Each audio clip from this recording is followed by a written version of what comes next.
Up to heaven, and I thank the Lord just for letting me make it through another night. And I say it's so good. Okay, one more time. Oh, there he is. Wonderful. Thank you so much, Denzel, for joining us. No problem. I'm super excited for this too. So awesome. Great. Well, I know we have like a minute before we're formally about to get started, but maybe we can do a little intro to the series. So, and a recap of yesterday. So, yesterday we talked with you and Tanea about responsible gun ownership and what that means, and a little bit of the history and the work that y'all do at the Middle Tennessee Black Gun Club. So that was really awesome.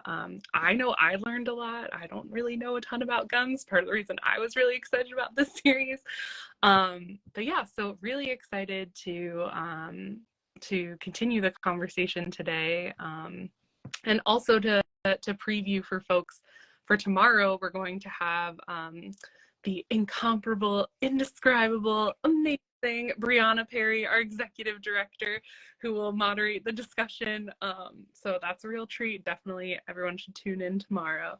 And we're going to be talking more specifically about like the current gun policy debates and what that looks like. So really excited to get into that, especially ahead of the special session, which was really the motivation behind wanting to do a series like this, and us reaching out, and our collaboration is kind of the rhetoric we've been hearing and how that sometimes doesn't really align with our stated values. And so I'm really excited to get into that. But before we can even get into that, I am really excited today to talk about the historical context on kind of like, you know, what kind of historical context do we need to know to really have these conversations in an educated way? You know, what are the ways that we talked about? And I really appreciated what you said yesterday around that, like, everyone, you know, if you're going to legislate something, if you're going to be, you know, talking about these things, we really need to have an understanding of how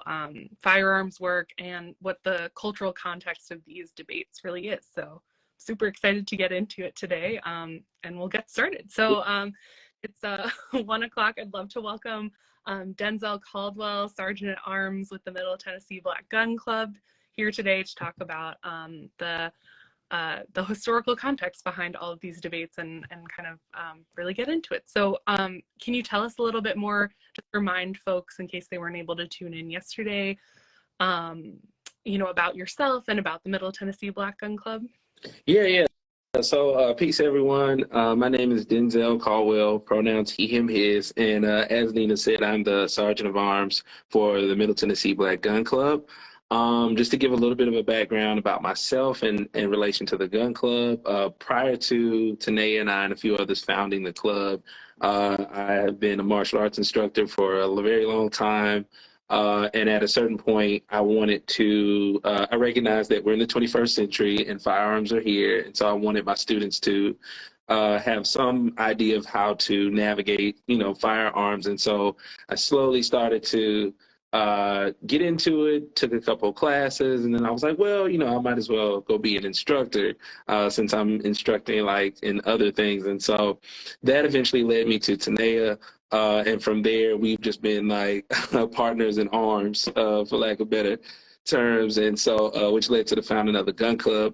But the Middle Tennessee Black Gun Club is a club that is dedicated to educating Black communities, in particular in Middle Tennessee, about the importance of not only self-defense, but also safety in all aspects. So not, even beyond firearm safety and how to properly handle it, we also are talking about pushing and teaching the importance of life essential skills like we discussed yesterday, which includes things like CPR, AED, first aid, de-escalation, things that aren't necessarily associated with a gun, but could be applied in many other aspects. But with the firearm, we want people to be deeply knowledgeable, not only about how it works, the power that it has, no matter what firearm that you have, but also the laws around them, right? And in addition to that, which is kind of like based on our conversation today, We also stress the importance of understanding the histories, and I say histories because there are various histories around firearms, especially in the United States. And so, yeah, I'm really excited to get into this conversation today. Yeah, that's amazing. Thank you so much. So, kind of jumping into that, Yeah. multiple history, I'd love if you could share a little bit more about the history of like guns in the Black community and kind of how the Middle Tennessee Black Gun Club talks about those things and thinks about that and, you know, contributes to that history. Yeah, yeah, and I'll start off by saying that's a very, very large question, but I'm excited to try to tackle some of it today. So one of the things that we like that I want to ground our conversation in is that before we get started to the history, that the Middle Tennessee Black Gun Club actually does not identify as a Second Amendment organization. And I know that sounds weird because it's like, oh, you're a gun club in the Second Amendment, but we recognize, just in the spirit of today, that the Second Amendment was not made for Black people. Historically, it was actually used to suppress slave rebellions, any sort of foreign opposition at the founding of the American Empire, as well as other things such as labor uprisings and et cetera, et cetera. And so we start with that recognition that we are continuing the tradition of the Black Arms tradition. And so really, if we want to get into a conversation around Black people and firearms, we can't start in the United States. We have to start on the continent of Africa, particularly on the West and Central Coast. Guns were a major tool that were used to capture and enslave our ancestors and be forcibly kidnapped and brought over the Atlantic Ocean to the Americas. And not even before we were forced onto boats, we fought back, right? It's really as simple as that. Like whether we're talking about other means of fighting back outside of the firearm or utilizing the firearm, that was a part of that resistance, right? And when we landed here, despite popular narratives and sort of mainstream discourse around the suffering of African peoples who were enslaved in the Americas, there's a very rich and very complicated and long history of Africans resisting colonial oppression, right? I'm actually going to share a few texts today that people can explore if they're interested in going further. But one book that I got from my personal library is called The Black Rebellion, which are eyewitness accounts of major enslaved revolts. And it's written by Dr. Sujan Das. And so what this book basically does is it accounts for various African uprisings on the plantations. And one thing I like to note is that it's international, right? So we're not even just talking about the States. We're also talking about South America, Central America, as well as the Caribbean, especially like places such as Haiti, for example, which will be important in this conversation. So you have various rebellions, Stono Rebellion. You have things like the German Rebellion that I think was used as one of the artwork or was depicted in some artwork for this particular conversation. You have various uprisings that include people like Gabriel Prosser, conspiracies such as Denmark Vesey. You have various maroonages that existed in places like Florida, where certain African populations who ran away from certain pre-United States plantations would run to Spanish Florida to build relationships and communities and maroons with the indigenous in Florida as a form of resistance against English colonialism. And so there's that aspect of that history. And then once you get into the founding of the United States, which of course is very violent and imposed by the gun as much as, if not more, than some of the previous European nations, then this is when you start to see some of the ones that you're more familiar with, right? So the Nat Turner rebellions, and actually before I go into the Nat Turner Rebellion, it's important to note that the uprisings of African peoples on plantations were not in a vacuum. Many of them inspired each other. So when we think about the Haitian Revolution, for example, which was a pivotal moment in this particular history because this is the first time you see a successful overthrow of a colonial power by formerly enslaved Africans and the founding of a Black Republic, right? And not only just a Black Republic, but a republic that was founded by the formerly enslaved, right? And so this reverberates throughout not only North America but South America in ways that that have heavily impacted history. So we wouldn't have the Louisiana Purchase if it weren't for this armed uprising in Haiti. So shout out to Louisiana and a lot of those states. And because of that, that inspired a lot of other African diasporic populations in the Americas, right? So Nat Turner, in many ways, had heard about the Haitian Revolution. Certain other groups, religious groups, such as the African Methodist Episcopal denomination, in part was founded by their founders being inspired by the Haitian Revolution and organizing around their particular denomination. You get other rebellions that are noteworthy, Demarvesi, and so many others that, in part, again, were deeply inspired by what happened in Haiti. So Haiti is really important and very much so a critical piece to understanding any sort of armed struggle within the United States and then also in the Americas, right? And so as we get another book, as we get closer and closer to what we call emancipation in the United States, and there's another text that I want to bring up, and it's called Force and Freedom, and it's called Black Abolitionists and the Politics of Violence. And this is written by Kelly Carter Jackson. And the reason I bring this up is because there were various tactics that were used by abolitionists at the time to combat the institution of chattel slavery, right? This included moral suasion, or, the idea of we're going to convince those who are supporters of chattel slavery to think otherwise, right? Through religious methods, through political arguments, et cetera, et cetera. Well, Black abolitionists were like, okay, let's see how that works. You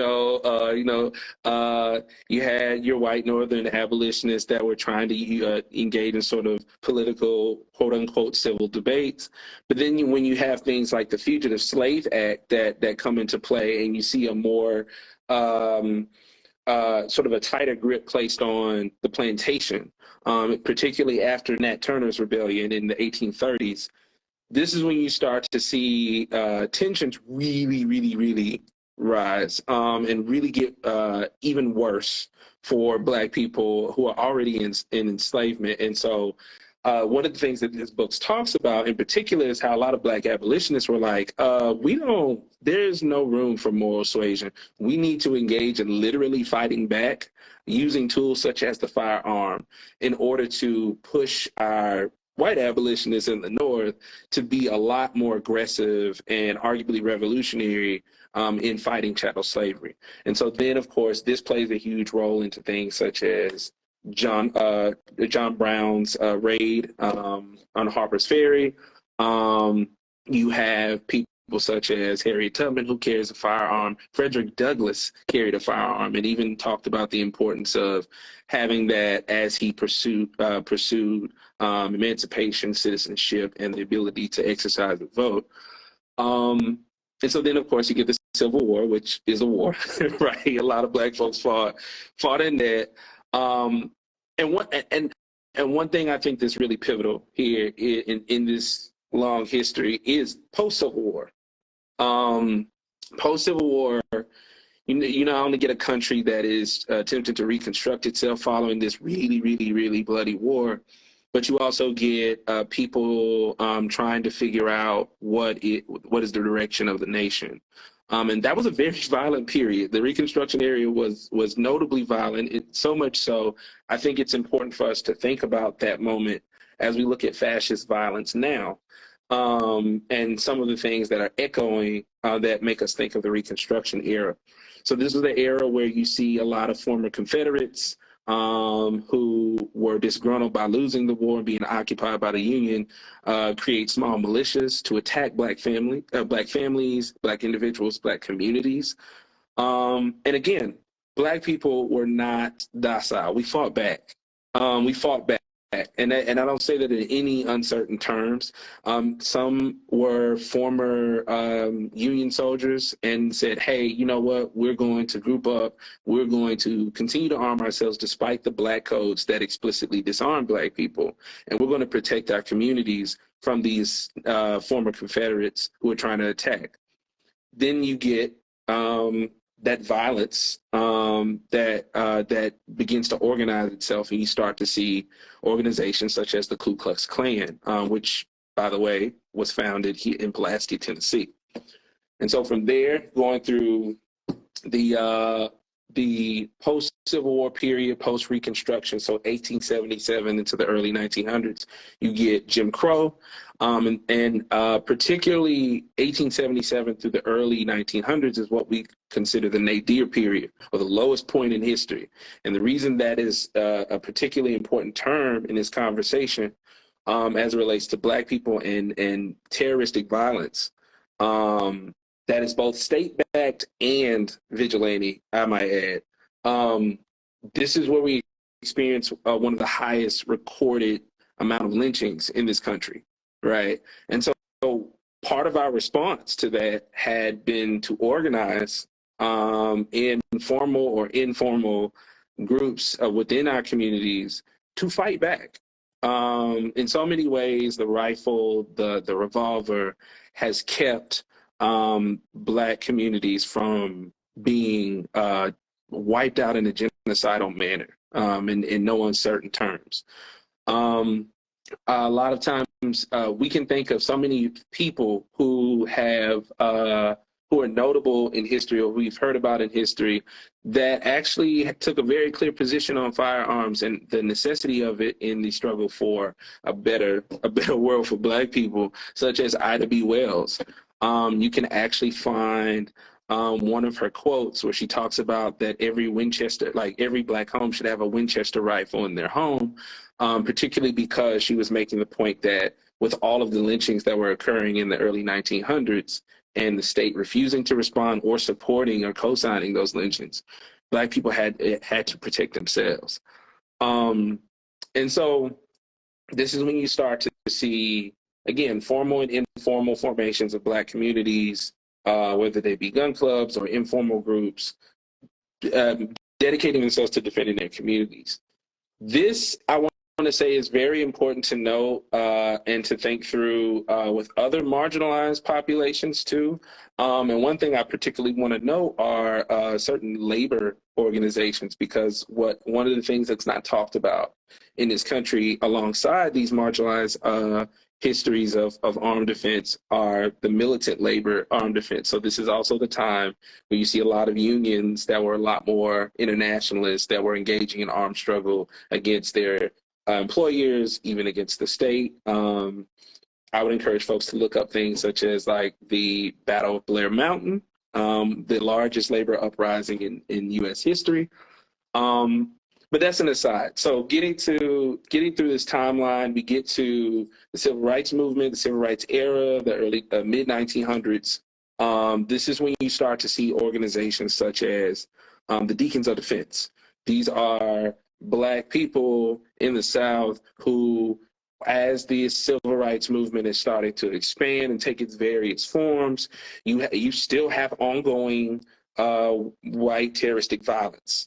Right. So it takes the form of the Klan or any other white supremacist group, or it could just be, honestly, the state as well, certain police precincts attacking and terrorizing black communities. And so as a response, you had a lot of black former veterans of, let's say, World War II, or other battles, come home after fighting fascism abroad and coming home and using those skills to defend their communities, but also to defend civil rights activists who may not be armed, or who may be who may take a commitment to nonviolent methods, right, or taking nonviolence as a philosophy, right. So for every march that you see during the civil rights movement, more than likely there were deacons of defense circulating or in the area ready to protect and defend those folks.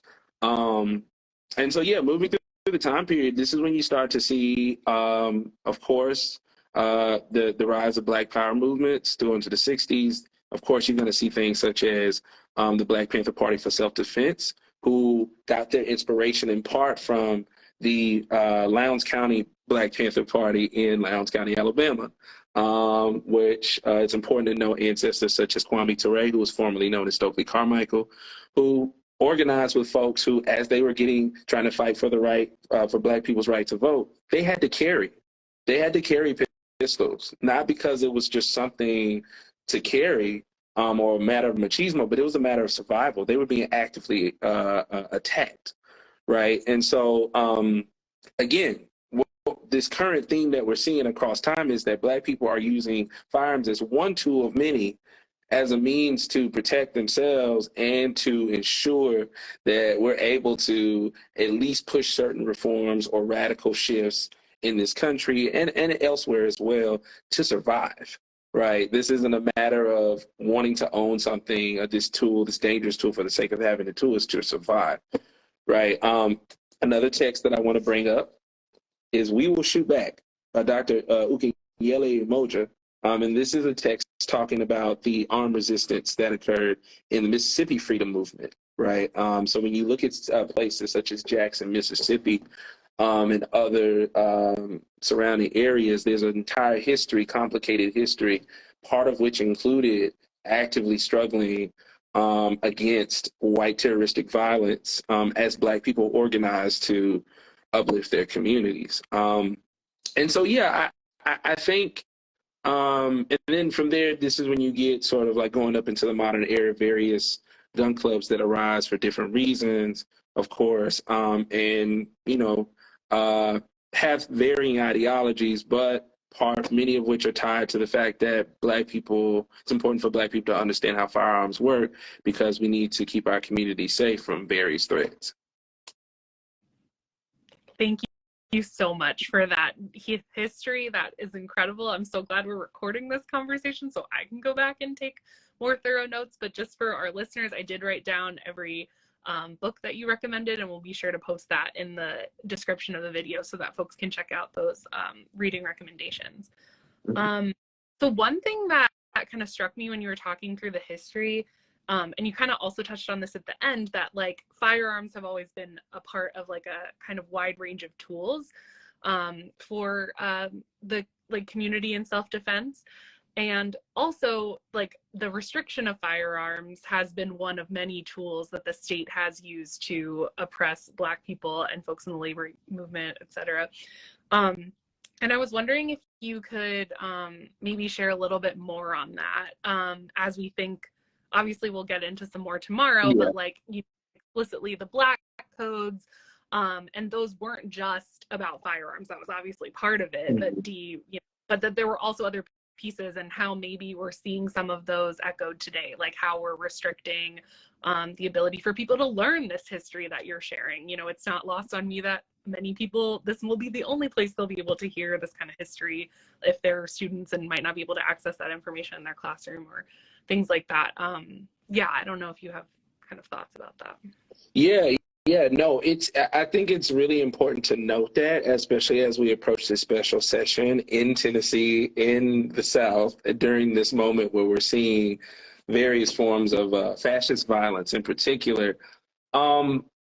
Historically, the gun restriction, and I want to expand the conversation, because the country by design is anti-Black. And so regardless of how things shift, even in this instance of firearm usage, like it can and will be used in an anti-Black manner. But particularly as it relates to gun control, yes, there's very much so a very racist anti-Black history associated with gun control. Again, like as you said, I mentioned the Black codes following the Civil War era, the Reconstruction era, and the Native period. You see these regulations that were put upon Black people, particularly in the U.S. South, that restricted Black people from having the ability to own a firearm. And so you get efforts to disarm Black people, which is not just about taking away Black people's ability to own a gun, but it's about taking away Black people's tools to fight back against systemic oppression and just the legacy of chattel slavery and colonialism, right, in the States. And so, again, like, and firearm laws have shifted in different states across the country over time for different reasons, a lot of which has to do with their response to Black people. One thing to particularly note is in the 60s, when you have the Black Panthers who famously, armed up and walked into the California state capitol as a means to test the limits and show the double standards associated with relaxed firearm laws. Following that, not too long after that, you get something like the Mulford Act, which the NRA supported, right? We're talking about the same NRA that is pro-gun and everything. And you also get a certain president who was there at the time, Ronald Reagan, who backed these restrictive gun control measures. That begins the process of California being as restrictive as it is now.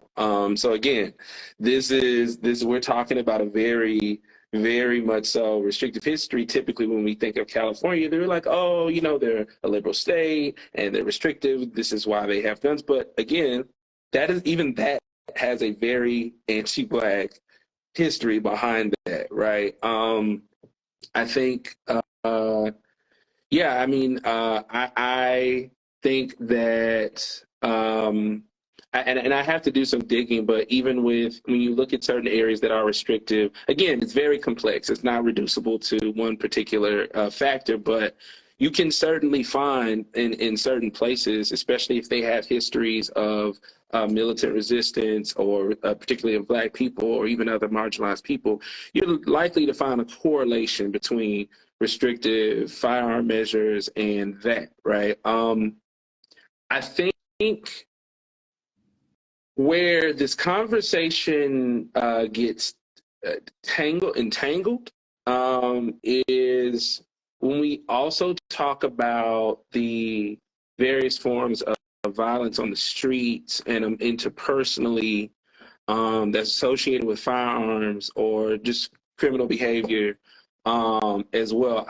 The problem is that one of the things that you see, and it's not a coincidence, following the 70s, following the fall of the Panthers, you start to see this association of armed resistance move away from more radical organizations such as Black Panther Party, and you start to see this messaging that is very conservative messaging and racialized messaging that associates that more so with criminality, with certain racist tropes around Black people and non-white people.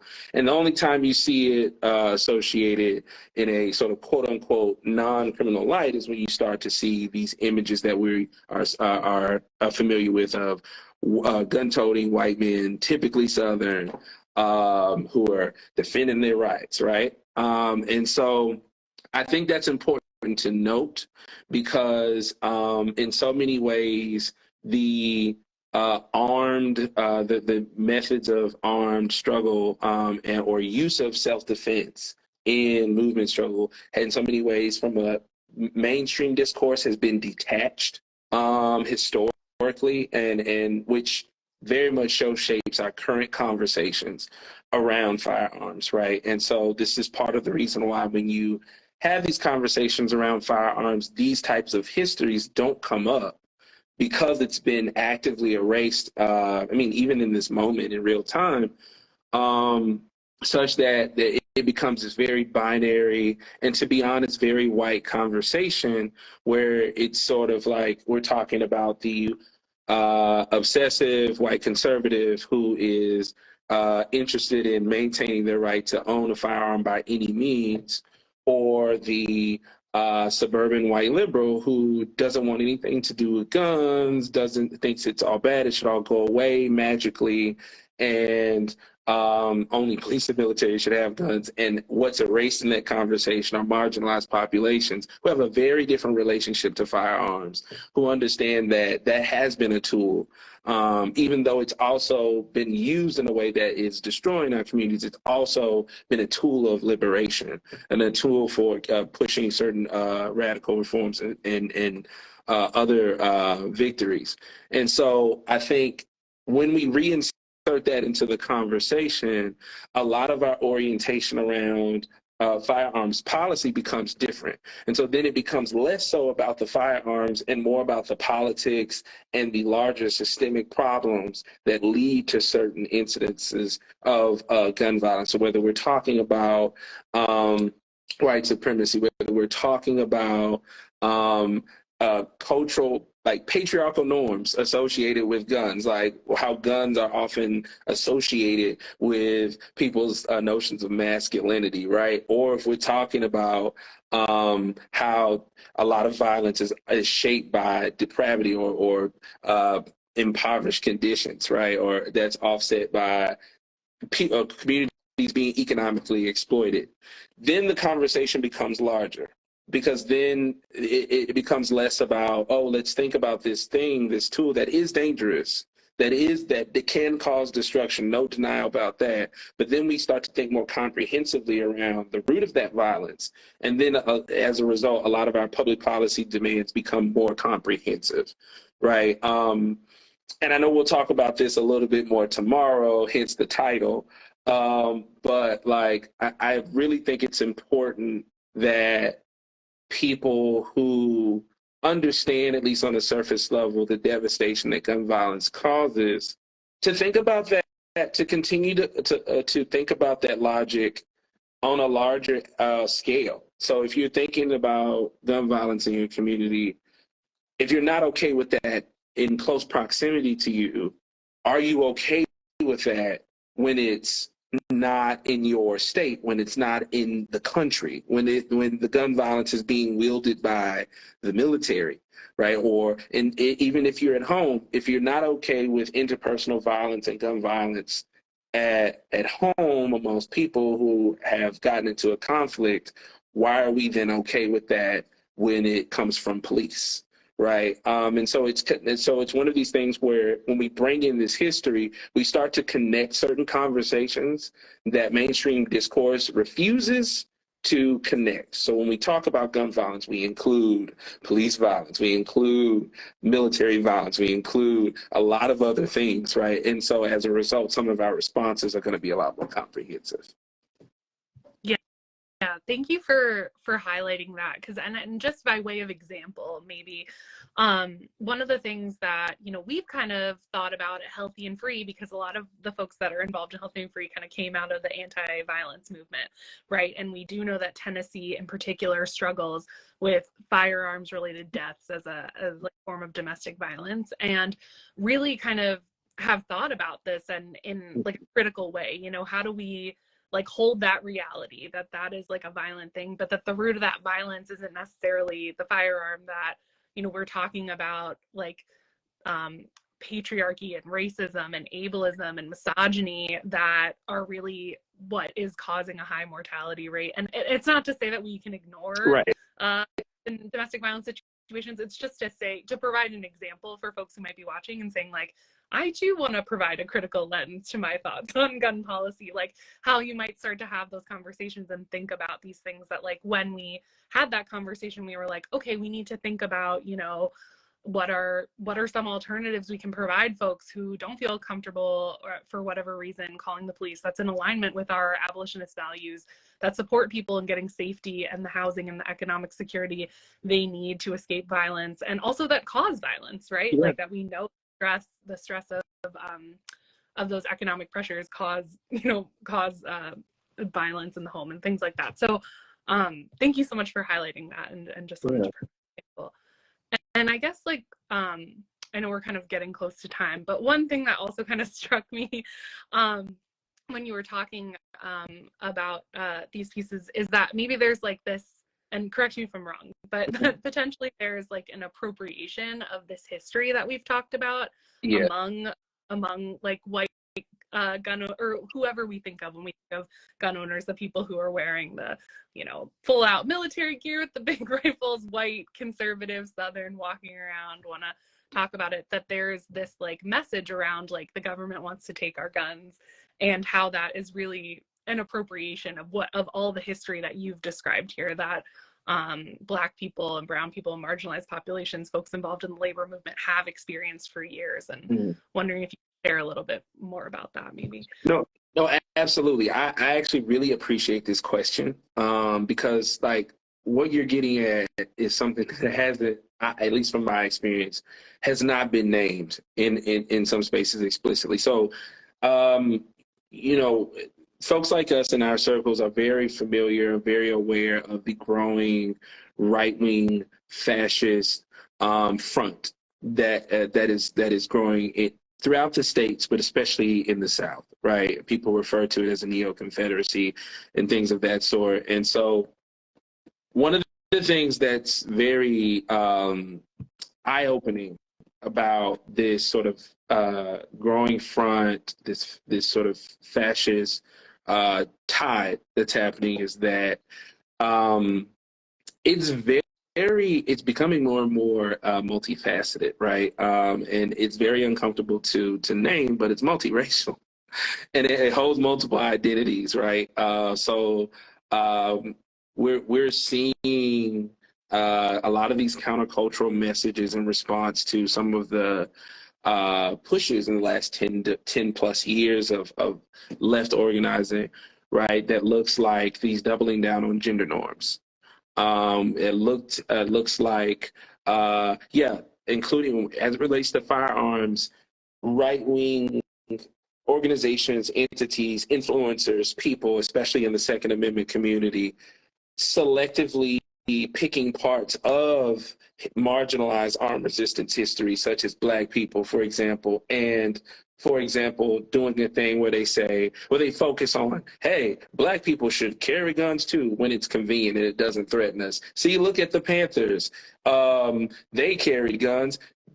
While completely disregarding their revolutionary politics, completely disregarding their programs, their survival programs, the context under which they were organizing, why they were organizing, and the reality that they were organizing against people who shared these conservative politics that are appropriating their history and erasing their history, right? And unfortunately, again, we have a lot of influencers even in Black Second Amendment communities that are pushing this revisionist narrative, or this truncated narrative, I would like to say. So it's very much so a problem. It's very much so a problem. I think that it's fascism doubling down on itself. It's the empire doubling down on itself. Like, it's, as things are crumbling, as things are becoming more and more intense, we're starting to see this sort of uptick in violence, uptick in violence that is grounded in a lot of these systems that we talked about, very much so patriarchal, very much so grounded in white ideas of white supremacy or hegemony, very much so ableist, and very much so destructive of the environment, right? And so I think it's important to name to people who are watching this that it's vital for us to look at the entirety of the histories that involved armed struggle. Why exactly were people choosing to use this tool? And what did it allow for, right? What were the goals, and how does that shape current conditions, right? Because I think when we do that, I think we create a different orientation around firearms that isn't so overly simplistic or that falls into this sort of like neoliberal conservative or neoliberal and fascist dynamic or binary that leaves us without this critical lens, right? And again, I would also ask people, especially as relates to your previous question, to think more critically when we think about these complex realities. So using the examples of domestic violence and the reality that firearms play a huge role in that, what is it in shaping a solution?